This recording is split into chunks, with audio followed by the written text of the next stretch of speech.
Computer, turn on bay 1 and open the garage. So this was inspecting my bike the other day. I had a bit of an issue. It's not the bend shifter here, but that is bended. This will be replaced. I switched up from first through neutral to second, had it in gear, and then it popped out, and I nearly lost control of the bike because I was under power at that point.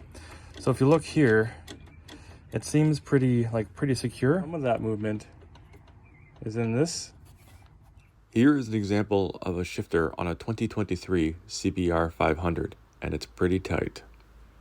So we're going to try to tighten some of this up today. I did order some new parts. Part of that's the bike.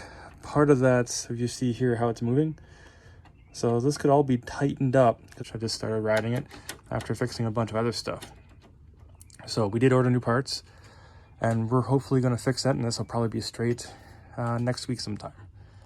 The other thing we're going to work on today is the brakes, because when I press the brakes, like I'm fully pressing the brakes and it's not locking up. Part of that is because I have fresh new tires, because the old ones would lock up and they would slide, so I never really worried about it too much.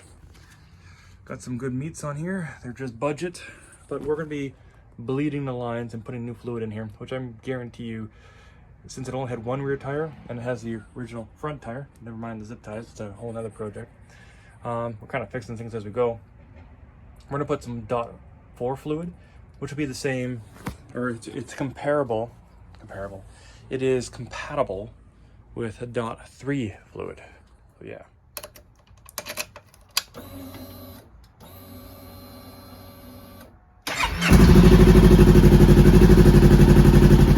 Disclaimer, I do have verbal permission to be here. I'll be accelerating the bike from 0 to 60, at which point I will get on the brakes, stop the bike under control. I've done this 100 times.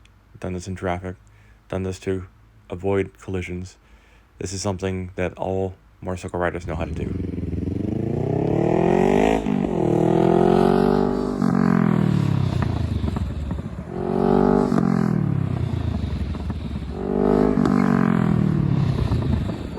So you should replace your brake fluid every 3 to 5 years, and this is low. You want this to be about there, if not full all the way to the top. The newer bikes want to be full to the top, and the older bikes want to be 1/8 below. So we're going to start with the rear brake. The reservoir right there. Some people delete those things. I'm not sure why. So what we want to do is put our number 2 Phillips on top and just kind of loosen it up. In this case, is loosen that bolt right there and then take it off and then get to it, because that's the only way it's going to happen. I know I said already that you should replace a fluid every 3 to 5 years. None of us do that. We kind of like set it and forget it, and then if we buy it, we don't really think about it, because as long as we can stop, it's not really a problem. Or is it? Once I replaced the fluid, I noticed a big improvement. I've done the pads as soon as I got the vehicle, the tires I did shortly after, and the fluid we're doing now. .4 brake fluid. This was originally .3, but this has a higher boiling point and it's fresh. Now, if you're a racer or somebody who drives spiritedly, you want to replace your brake fluid every year. What we did here is I dumped out the reservoir, added new brake fluid, put it under pressure, opened up the screw, let the fluid out, but set the screw back, then added fluid, and repeat. Now that the rear brake is done, I'm feeling much firmer. We're going to go on to the front brake. Same thing as last time, park on a level surface, brake this, or open this up I should say, put the tube on here, and then put pressure on it, loosen it off, tighten it up as you need to, and once the fluid turns clear, you're good to go. The screws on the reservoirs are easily stripped, so tap it with a hammer or another screwdriver just to get it open, then loosen it up. As you can see here, the fluid's kind of a brown, yellowy color. And the same thing as before, we put the system under pressure after pumping it up. The hose is on the bleeder valve, and we open that up, the fluid comes out, it depressurizes the system. We still hold the handle, then we close the valve and repressurize the system, add fluid as necessary, practice and repeat until it's clear. And before I close it up, you can see how nice and clear that is. Make sure to clean all surfaces and wipe everything down, because brake fluid will kill your paint. So remember, your brake fluid is hydroscopic.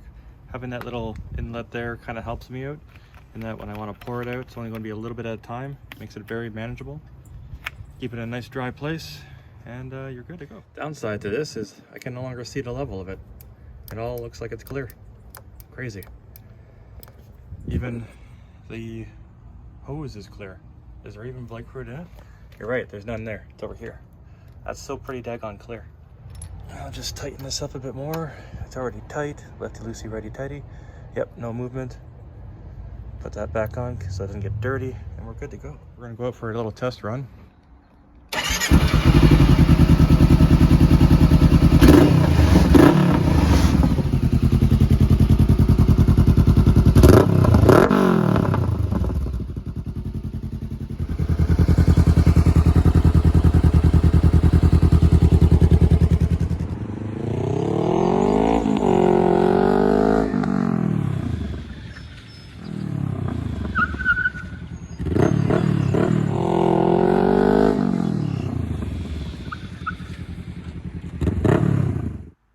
As you can tell, we can now lock up the tires once again.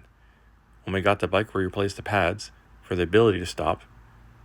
Then we went to the tires, so we had grip in order to stop. And now we've gone and replaced the fluid for the power to stop.